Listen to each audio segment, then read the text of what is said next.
8월 28일 새벽 만나 오늘 우리에게 주시는 하나님의 말씀은 이사야 37장 1절부터 20절까지 말씀입니다. 제가 봉독하겠습니다. 히스기야 왕이 듣고 자기의 옷을 찢고 굵은 베옷을 입고 여호와의 전으로 갔고 왕국 맡은 자 엘리야김과 서기관 셈나와 제사장 중 어른들도 굵은 베옷을 입으니라. 왕이 그들을 아모스의 아들 선지자 이사야에게로 보내매 그들이 이사야에게 이르되 히스기야의 말씀에 오늘은 환난과 책벌과 능욕의 날이라. 아이를 낳으려 하나 해산할 힘이 없음 같도다. 당신의 하나님 여호와께서 랍사게의 말을 들으셨을 것이라. 그가 그의 상전 아수르 왕의 보냄을 받고 살아계시는 하나님을 회방하였은즉 당신의 하나님 여호와께서 혹시 그 말로 말미암아 견책하실까 하노라. 그런즉 바라건대 당신은 이 남아 있는 자를 위하여 기도하라 하시더이다 하니라. 그리하여 히스기야 왕의 신하들이 이사야에게 나아가매 이사야가 그들에게 이르되 너희는 너희 주에게 이렇게 말하라.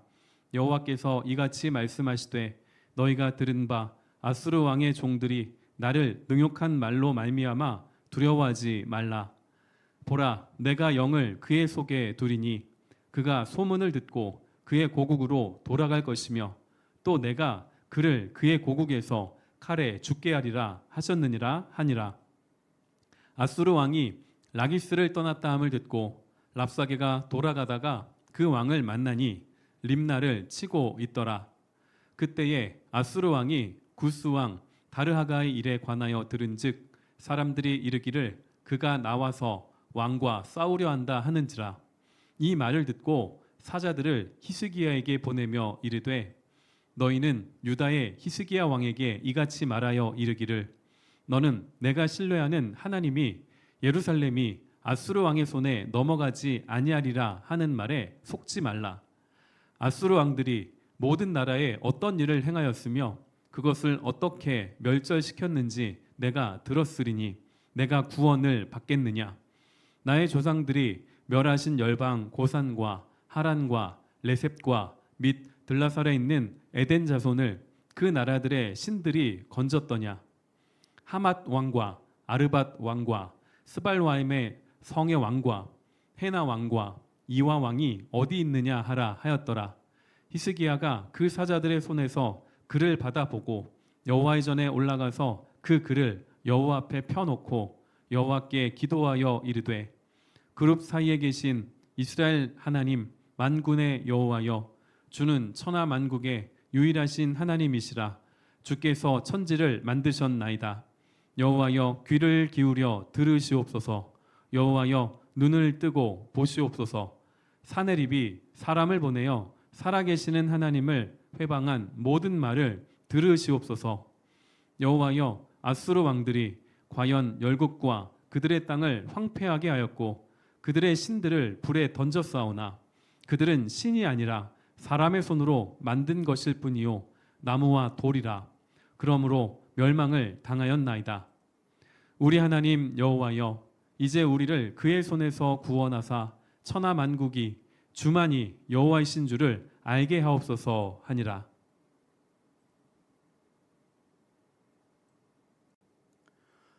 오늘은 믿음이 실제가 될 때라는 제목으로 말씀을 나누겠습니다. 이사야 37장은 아수르 왕 사네립의 침공을 받은 남유다의 왕 히스기야의 반응이 기록되어 있습니다. 히스기야의 아버지 아하스와는 달리 히스기야는 다른 선택을 합니다. 유다를 위협하던 그 대상은 달랐지만 위기의 상황 앞에서 세상을 선택할 것인가 하나님을 의지할 것인가 해야 한다는 점에서는 똑같습니다. 국가적인 위기 앞에서 아하스는 세상 나라를 의지하기로 선택하였고 히스기야는 하나님을 선택하기로 결정합니다. 무엇이 아버지 아하스와 아들 히스기야의 다른 선택을 불러온 것일까요? 바로 하나님을 향한 믿음이 실제인가 아닌가의 여부입니다. 본문에 나온 히스기야의 선택과 그의 선택에 따른 행동은 하나님이 누구이신가에 대한 인식에서부터 출발합니다. 16절에 보시면 그룹 사이에 계신 이스라엘 하나님 만군의 여호와여, 주는 천하 만국의 유일하신 하나님이시라. 주께서 천지를 만드셨나이다. 이 16절 말씀은 이사야서의 전반부에서 핵심 구절입니다. 히스기야의 이 고백 속에는 하나님께서 유다를 구원하신다라는 그 무엇으로도 흔들리지 않는 믿음이 깔려 있습니다. 하나님은 지성소의 안에 있는 언약궤의 그 위에 뚜껑이죠, 덮개에서 마주보고 있던 그 그룹 사이에 계십니다. 하나님은 그 언약궤 위에서 당신의 택하신 백성에게 은혜를 베풀어 주십니다. 단순히 사람들이 원하는 것만 들어주시는 것이 아니라 하나님께서 주권을 가지고 그 백성들을 통치하십니다. 그리고 하나님은 이스라엘의 하나님이셔서 이스라엘과 인격적인 관계를 맺으십니다. 또한 하나님은 만군의 여호와이십니다.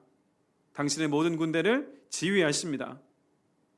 이와 같은 하나님은 창조주이시고 천하 만국의 유일하신 분이십니다. 히스기야의 이 고백은 화려한 미사여구를 동원한 말이 아니라 하나님 당신만이 하나님이십니다라는 본인의 신앙 고백입니다. 어제 살펴본 36장에서 랍사게는 히스기야와 남유다 그리고 하나님을 조롱하며 무시했습니다. 랍사게에게 있어서 유다가 섬겼던 하나님이란 다른 나라의 그 신들이었던 그 이방 신들과 별반 다르지 않았습니다. 그러나 히스기야에게 하나님이란 사람이 돌과 나무로 만들어낸 우상이 아니었습니다. 하나님은 살아계셔서 모든 것을 들으시고 모든 것을 지켜보시며 응답하셔서 사람들에게 당신의 뜻을 세상에 펼쳐 보이시는 분이십니다. 하나님이 누구이신지를 알고 아는 것에 그치는 것이 아니라 믿었던 히스기야는 위기의 상황 속에서 하나님을 선택하여 기도합니다. 본문에는 두 가지 기도가 기록되어 있습니다. 첫 번째는 히스기야가 이사야에게 기도를 부탁하는 내용이 나와 있고요. 두 번째 기도는 히스기야가 직접 하나님 앞에 나아가 기도하는 내용입니다. 2절에서 히스기야는 신하들을 이사야에게 보내서 기도를 부탁합니다. 자, 사신들을 통하여 이 신하들을 통하여 전달받은 이사야는 하나님께 받은 말씀을 전합니다. 6절과 7절입니다. 이사야가 그들에게 이르되 너희는 너희 주에게 이렇게 말하라. 여호와께서 이같이 말씀하시되 너희가 들은 바 아수르 왕의 종들이 나를 능욕한 말로 말미암아 두려워하지 말라. 보라, 내가 내 영을 그의 속에 두리니 그가 소문을 듣고 그의 고국으로 돌아갈 것이며 또 내가 그를 그의 고국에서 칼에 죽게 하리라 하셨느니라 하니라. 하나님은 이사야를 통하여 히스기야에게 말씀하십니다. 두려워하지 말라. 하나님은 아수르의 사나립의 대적은 히스기야 네가 아니라 바로 나다. 그러니 나의 이름을 모욕하고 조롱한 그를 내가 반드시 심판할 것이다 말씀하십니다. 7절에 보시면 보라, 내가 내 영을 그의 속에 두리니 라는 표현이 있습니다. 이 말은 하나님께서 당신의 그 영을 랍사게에게 주신다는 의미가 아닙니다. 하나님의 주권 속에서, 하나님의 통치 속에서 랍사게의 인생을 내가 주관할 것이다 라는 의미입니다. 이사야에게 주신 하나님의 말씀을 들은 히스기야와 남유다는 랍사게가 왕에게로 돌아간다는 희소식을 접합니다. 왜냐하면 사내립이 라기스를 점령하고 림나를 치러 갔기 때문에 그렇습니다. 자, 그런데 이때 애굽이 아수르와 전쟁을 하려 한다라는 소식에 들려서 아수르는 군대를 돌려 애굽과의 전쟁을 위하여 움직입니다. 하나님이 이사야에게 부탁하였던 히스기야의 기도를 들으신 것일까요? 자, 그런데 사내립은 다시 유다에게 서신을 보내 항복을 권유합니다. 애굽과 남유다를 상대로 동시에 전쟁을 하기에 부담스러웠기 때문입니다. 어제 묵상 본문에서 살펴보았던 것처럼 사내립은 이번에도 공손하게 서신을 보내지 않습니다. 10절에서 히스기야에게 하나님을 믿지 말라 말합니다. 그러면서 하나님이 예루살렘이 아수르 왕의 손에 넘어가지 아니하리라 하는 말에 속지 말라고 했습니다. 11절 이하에 보시면 지금까지 아수르가 정복한 왕과 성의 목록들이 나열이 되고요. 너는 구원받지 못한다라고 다시 조롱합니다.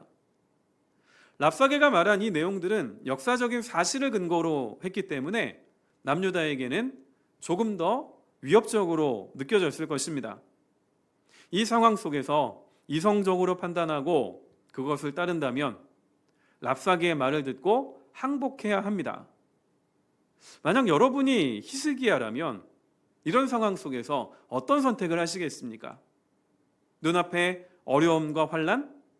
아무리 머리를 굴려서 계산을 해보아도 답이 나오지 않는 상황 속에서 누구의 음성이 더 크게 들리시겠습니까? 이사야를 통해 하나님께서 주시는 두려워 말라라는 음성입니까? 아니면 위협하고 조롱하며 하나님을 믿지 말라는 랍사게의 음성입니까? 이때 히스기야는 다시 하나님을 선택합니다. 하나님을 선택한 것은 말이 아닌 행동으로 나타납니다. 이번에는 히스기야가 직접 하나님께 기도합니다. 그 내용이 14절 이하에 기록이 되어 있습니다.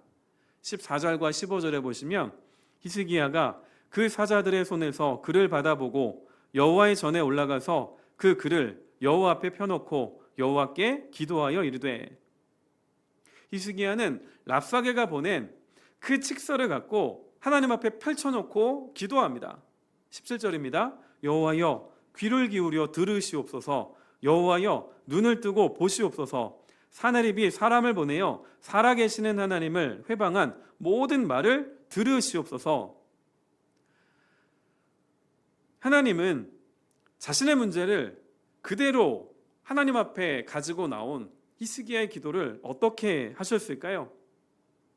히스기야는 하나님이 사람이 만들어낸 이방 신들과는 달리 살아계셔서 들으시고 지켜보시는 분임을 알았습니다. 그리고 히스기야는 그 하나님을 향하여 단순히 하나님 유다를 구원해 주십시오라고 기도하지는 않습니다. 20절에 보시면 우리 하나님 여호와여 이제 우리를 그의 손에서 구원하사 천하 만국이 주만이 여호와이신 줄을 알게 하옵소서 하니라. 여호와라는 말은 하나님과의 언약 관계 안에서 택하신 백성을 구원하시는 그 하나님을 지칭하는 표현입니다. 히스기야는 지금 기도 응답의 근거를 하나님께 두고 있는 것입니다. 어제도 말씀드렸지만 이제 히스기야가 해야 할 것은 기도를 들으신 하나님을 기다리는 것입니다.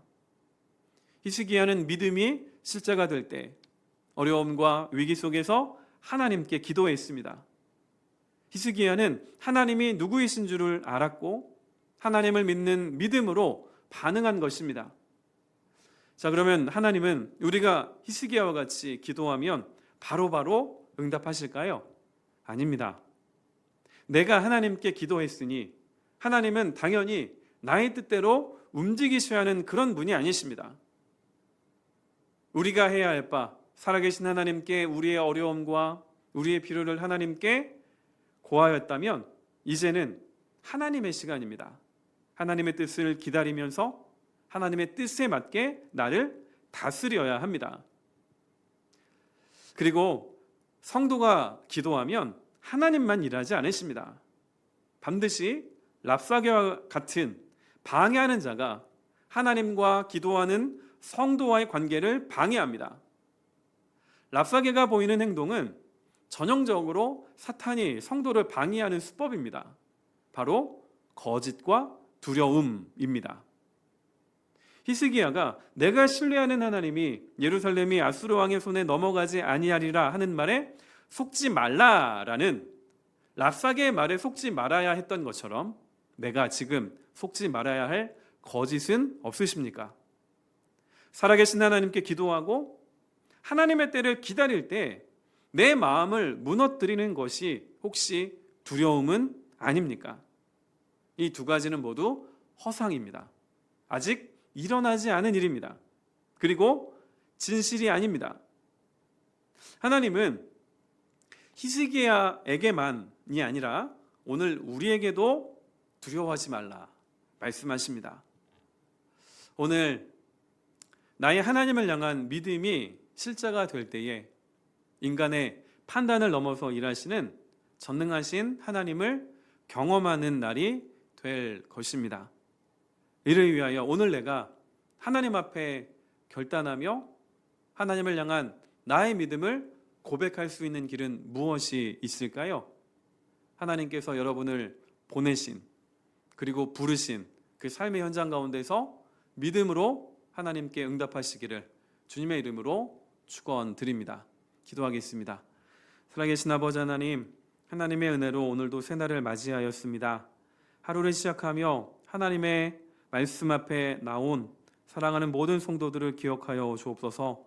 오늘 하루를 믿음으로 살아갈 수 있는 은혜를 부어주시고 오늘도 세상의 수많은 소리들 가운데에서 우리의 마음을 빼앗기지 않고 오직 하나님의 음성에만 우리의 귀를 기울일 수 있기를 원합니다.